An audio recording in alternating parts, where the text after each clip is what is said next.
Friends, అయోధ్యలో రామమందిరం నిర్మాణం పూర్తయిందని మనందరికీ తెలుసు. కేవలం ఇది మాత్రమే కాదు, జనవరి 22న ఇక్కడ శ్రీరాముడి ప్రాణప్రతిష్ఠ నిర్వహిస్తారు. ఈ మందిరాన్ని ప్రతి ఒక్క భారతీయుడు చూడాలనుకున్నాడు. ఎందుకంటే ఇక్కడ ఇంతకు ముందు బాబ్రీ మసీదు ఉండేది. దీనిని నిర్మించడానికి చాలా సమస్యలు ఎదుర్కోవాల్సి వచ్చింది. సుప్రీంకోర్టు నుంచి ఎప్పుడైతే అయోధ్య మందిరాన్ని నిర్మించడానికి అనుమతి వచ్చిందో అప్పుడు ప్రతి ఒక్క భక్తుడు ఆనందపడ్డాడు. ఈ కారణం చేతనే ఆగస్టు 5, 2020 చరిత్రలో నిలిచిపోయింది. ఎందుకంటే 2020 ఆగస్టు 5న అయోధ్య మందిరం యొక్క భూమి పూజ చేశారు. కానీ ఫ్రెండ్స్, ఇక్కడ రామమందిరం నిర్మించడానికి చాలా సమస్యలు ఎదుర్కోవాల్సి వచ్చింది. చాలామంది రాజులు ఇక్కడ రామమందిరం నిర్మించకుండా అడ్డుకున్నారు. ఫ్రెండ్స్, ఈరోజు ఈ వీడియోలో అయోధ్య రామమందిరం పూర్తి చరిత్ర గురించి చెప్తాను. కొన్ని శతాబ్దాల ముందు రామమందిరం ఎలా ఉండేది, ఇక్కడ రామమందిరాన్ని కూల్చివేసి బాబ్రీ మసీద్ను ఎవరు నిర్మించారు, అక్బర్ ఈ చోటును హిందువులకు అప్పగించిన తర్వాత కూడా ఇక్కడ ఎవరు బాబ్రీ మసీద్ను నిర్మించారు, ఇలాంటి ఎన్నో ప్రశ్నలకు నేను మీకు ఈ వీడియోలో సమాధానం చెప్తాను. కొంతమంది చరిత్రకారుల ప్రకారం అయోధ్యని శ్రీరాముని పూర్వీకుడైన వైవస్టుడు కొడుకైన వైవస్ట మను నిర్మించాడు. పౌరాణిక కథల ప్రకారం మను బ్రహ్మదేవుడితో నగర నిర్మాణం గురించి మాట్లాడినప్పుడు బ్రహ్మదేవుడు అతన్ని విష్ణువు దగ్గరికి తీసుకువెళ్తాడు. విష్ణువు ఈ నగరాన్ని నిర్మించడానికి బ్రహ్మదేవుడు మనుతో పాటు విశ్వకర్మని కూడా పంపిస్తాడు. దీంతో పాటు శ్రీరామ అవతారం కోసం ఒక మంచి స్థానాన్ని వెతకడానికి వశిష్ఠ మహర్షిని కూడా వాళ్ళతో పంపిస్తాడు. అప్పుడు వశిష్ఠుడు సరయూ నది ఒడ్డును ఎంచుకుంటాడు. అక్కడే విశ్వకర్మ అయోధ్య నగరాన్ని నిర్మిస్తాడు.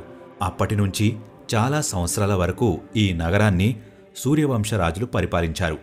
ఆ సమయంలోనే దశరథుడికి శ్రీరాముడు జన్మిస్తాడు. అయోధ్య ఇప్పుడు ఎంత అందంగా అయితే ఉందో ఆ సమయంలో దీనికంటే ఎక్కువ అందంగా ఉండేది. ఆ సమయంలో అయోధ్యని స్వర్గంతో పోల్చేవారు. ఎందుకంటే దాన్ని స్వయంగా విశ్వకర్మ భగవంతుడు నిర్మించాడు. శ్రీరాముడు అయోధ్యలో జలసమాధి అయిన తర్వాత అయోధ్య చాలా కాలం వరకు డల్గా ఉండేది. కానీ శ్రీరాముడు జన్మించిన మహల్ అలానే ఉంది. ఆ తర్వాత శ్రీరాముని కొడుకు కుషుడు మళ్లీ అయోధ్యని నిర్మిస్తాడు. ఆ తర్వాత అయోధ్యకి మళ్లీ పూర్వ వైభవం వచ్చింది. ఆ తర్వాత సూర్యవంశం రాజులు మళ్లీ దీన్ని పరిపాలించారు. దీన్ని చివరిగా బృహద్బలు రాజు పరిపాలించాడు. బృహద్బలుడు మహాభారతం సమయంలో అభిమన్యుడు చేతిలో చనిపోయాడు. మహాభారత యుద్ధం ముగిసిన తర్వాత అయోధ్య మళ్లీ డల్ అయిపోయింది.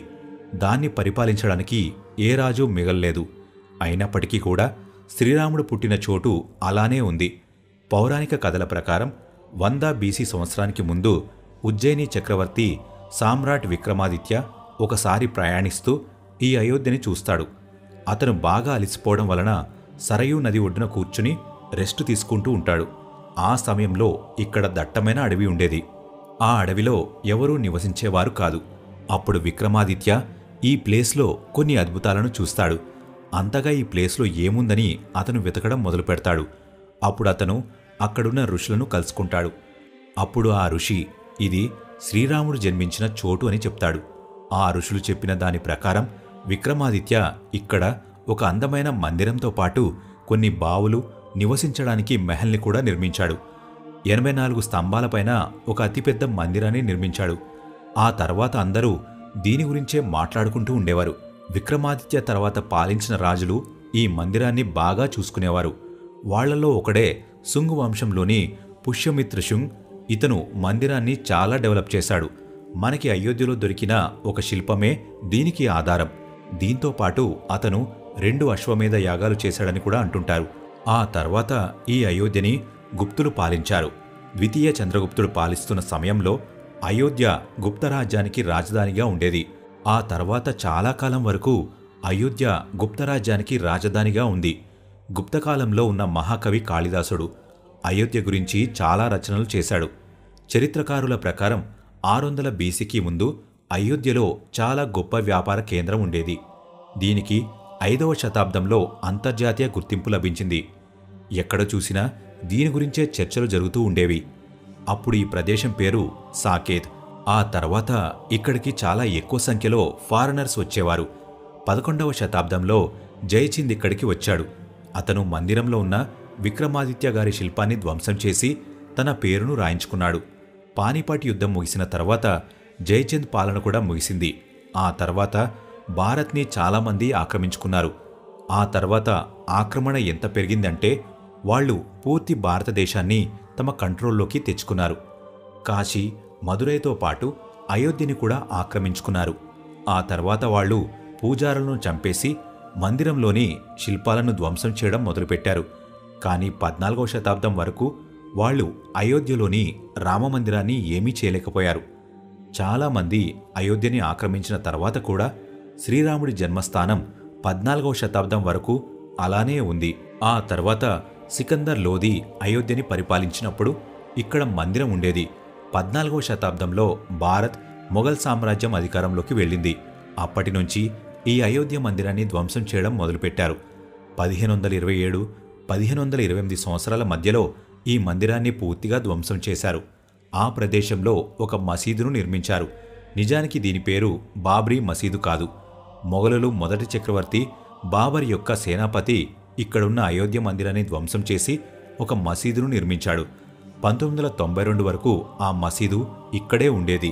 దీని గురించి మనకు బాబర్ చరిత్ర పుస్తకాలలో కూడా సమాచారం దొరుకుతుంది.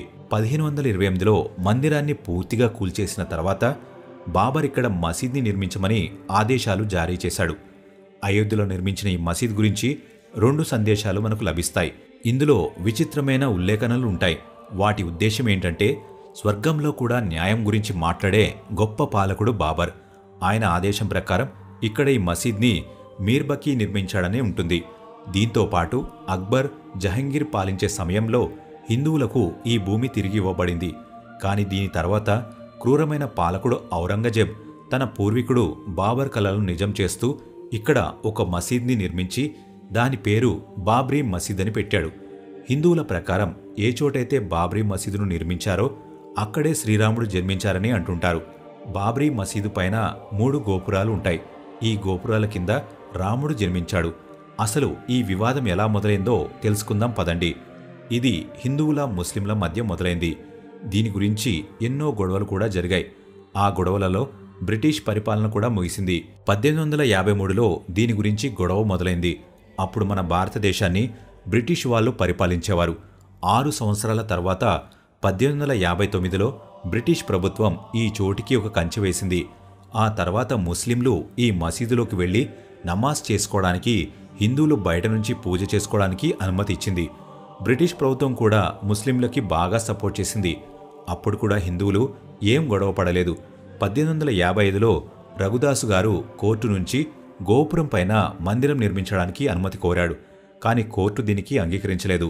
కొన్ని దశాబ్దాల వరకు బ్రిటిష్ వాళ్ళు ఈ వివాదాన్ని అడ్డుకోగలిగారు. కానీ కొన్ని సంవత్సరాల తర్వాత అసలైన వివాదం మొదలైంది. ఎందుకంటే డిసెంబర్ 23, 1949లో బాబ్రీ మసీదులో శ్రీరాముడి విగ్రహాలు బయటపడ్డాయి. అప్పుడు హిందువులు ఇక్కడ శ్రీరాముడు వెలిశాడని ప్రచారించారు. కానీ ముస్లింలు ఎవరో రాత్రిపూట ఎవరికీ తెలియకుండా ఇక్కడ విగ్రహాలు కావాలని పెట్టారని చెప్పారు. ఉత్తరప్రదేశ్ ప్రభుత్వం ఈ విగ్రహాలను బయటకు తీయమని ఆదేశాలు జారీ చేసింది. కానీ జిల్లా మ్యాజిస్ట్రేట్ లాయర్ ఈ వివాదం ఎక్కువవుతుందని భావించి ఈ ఆదేశాలను పాటించలేదు. అప్పుడు ప్రభుత్వం దీనిని వివాదానికి కారణంగా భావించి దీనికి తాళం వేసింది. అయినా సరే హిందువులు మరియు ముస్లింల మధ్య గొడవలు ఆగలేదు. 1950లో ఫైజాబాద్ సివిల్ కోర్టులో 2 అర్జీలను దాఖలు చేశారు. ఇందులో రాముడిని పూజించుకోవడం ఒకటి, రెండవది వివాద ప్రదేశంలో శ్రీరాముడి విగ్రహం పెట్టడానికి అనుమతి అడిగారు. కానీ దీని తర్వాత 1959లో ఇంకొక అర్జీని దాఖలు చేశారు. ఈ అర్జీలో మొదటిసారి రామమందిరాన్ని నిర్మించిన వైష్ణవుడు గురించి చెప్పబడింది. 1961లో ఉత్తరప్రదేశ్ సున్నీ బోర్డు ఈ వివాద ప్రదేశం నుంచి విగ్రహాలను తీసేయాలని కోరింది. 1984లో విశ్వ హిందూ పరిషత్ ఒక కమిటీని నిర్మించింది. ఈ కమిటీ తయారైన 2 సంవత్సరాల తర్వాత 1986లో ఉమేష్ చంద్ర పాండే అనే లాయర్ ఫిబ్రవరిలో హిందువులు పూజించుకోవడం కోసం ఆ తాళాన్ని తీయాలని కోరాడు. 1992లో శివసేన మరియు విహెచ్బి అనే హిందూ సంస్థలతో పాటు ఇతర హిందూ కార్యకర్తలు కూడా ఈ వివాద ప్రదేశంలో ఉన్న బాబ్రీ మసీదును కూల్చివేశారు. ఆ తర్వాత భారతదేశం అంతటా ఎక్కడ చూసినా గొడవలే. ఆ గొడవల్లో దాదాపుగా 2000 కంటే ఎక్కువ మంది చనిపోయారు. చాలామంది కనిపించకుండా పోయారు. ఆ గొడవ ఎంత పెద్దదైందంటే 2002లో హిందూ కార్యకర్తలు ప్రయాణిస్తున్న ట్రైన్లో మంటలు అంటించారు. ఈ దాడిలో 59 మంది చనిపోయారు. దీనివల్ల గుజరాత్లో జరిగిన గొడవలలో 2000 కంటే ఎక్కువ మంది చనిపోయారు. 2010లో అలహాబాద్ హైకోర్టు ఆ ప్రదేశాన్ని 3 భాగాలు చేసి 2 భాగాలు హిందువులకి, 1 భాగం ముస్లింలకు ఇవ్వమని చెప్పింది. కానీ 2011లో సుప్రీంకోర్టు హైకోర్టు చెప్పిన తీర్పును కొట్టిపడేసింది. ఇది జరిగిన 6 సంవత్సరాలకి, అంటే 2017లో సుప్రీంకోర్టు అవుట్ ఆఫ్ కోర్ట్ సెటిల్మెంట్ని చేయాలని ప్రయత్నించింది. వాళ్ళు చాలా సంవత్సరాల తర్వాత కూడా సరైన నిర్ణయం తీసుకోలేకపోయారు. కానీ 2019 మార్చి 8న సుప్రీంకోర్టు వివాదాన్ని అంతం చేయడానికి మధ్యస్థ ప్యానెల్ని సంప్రదించింది. 2019 ఆగస్టు 1న మధ్యస్థ ప్యానెల్ ఓటింగ్ నిర్వహించింది. ఆగస్టు 2న సుప్రీంకోర్టు మద్దతు ప్యానెల్ ఈ సమస్యకి పరిష్కారాన్ని కనుక్కోవడంలో విజయం సాధించిందని చెప్పింది. 2019 అక్టోబర్ 16న సుప్రీంకోర్టు దీనిపై నిర్ణయం తీసుకుంది. నవంబర్ 9న 5 జడ్జిలు దీని గురించి నిర్ణయం తీసుకున్నారు. అందులో 2.77 ఎకరాల వివాద ప్రదేశంలోని భూమి హిందువులకు దొరికింది. దీనితో పాటు 5 ఎకరాల భూమిని ముస్లింలకు ఇచ్చింది. జూలై 30, 2020 బాబ్రీ మసీదు అయోధ్య వివాదంలో సుప్రీంకోర్టు తీర్పును అనుసరించి అయోధ్యలో మసీదు నిర్మించే ట్రస్ట్లో దాదాపు 15 మంది సభ్యులుంటారని ఉత్తరప్రదేశ్ సున్నీ సెంట్రల్ వక్ఫ్ బోర్డు ప్రకటించింది. చివరికి 2020లో ఆగస్టు 5న ప్రధానమంత్రి నరేంద్ర మోడీ, ఆర్ఎస్ఎస్ నాయకుడు మోహన్ భగవత్, యూపీ ముఖ్యమంత్రి యోగి ఆదిత్యనాథ్ రామమందిరం యొక్క భూమి పూజ నిర్వహించారు. అయోధ్యని మొట్టమొదటిగా ప్రధానమంత్రి నరేంద్ర మోడీ దర్శించుకున్నారు. రామమందిరం నిర్మాణం కోసం ముందుగా 9 శిలలను పూజించారు. వెండి నాణెంతో పునాది వేశారు. ఆ తర్వాత ప్రధానమంత్రి నరేంద్ర మోడీ గారు మాట్లాడుతూ, ఇప్పుడే మందిరం భూమి పూజ పూర్తయింది. ఈ రోజు కోసం మనం ఎప్పటినుంచో వేచి చూస్తున్నామన్నారు. ఇప్పుడు ప్రతి భారతీయుడు జనవరి 22 కోసం వేచి చూస్తున్నారు. ఎందుకంటే జనవరి 22 నుంచి రామమందిరం భక్తులు దర్శించుకోవడానికి తెరిచి ఉంచుతారు. ఈ విగ్రహాన్ని నిర్మించడానికి దేశంలో 3 గొప్ప శిల్పికారులను పిలిపించారు. జనవరి 22న రాముడి విగ్రహానికి ప్రాణప్రతిష్ఠ నిర్వహిస్తారు. దీనికోసం ప్రభుత్వం అన్ని అరేంజ్మెంట్స్ చేసింది. ఈ వీడియో ఇంతే ఫ్రెండ్స్. ఈ వీడియో మీకు నచ్చినట్లయితే లైక్ చేయండి. ఇలాంటి మరెన్నో వీడియోస్ కోసం ఇప్పుడే మన ఛానల్ని సబ్స్క్రైబ్ చేయండి.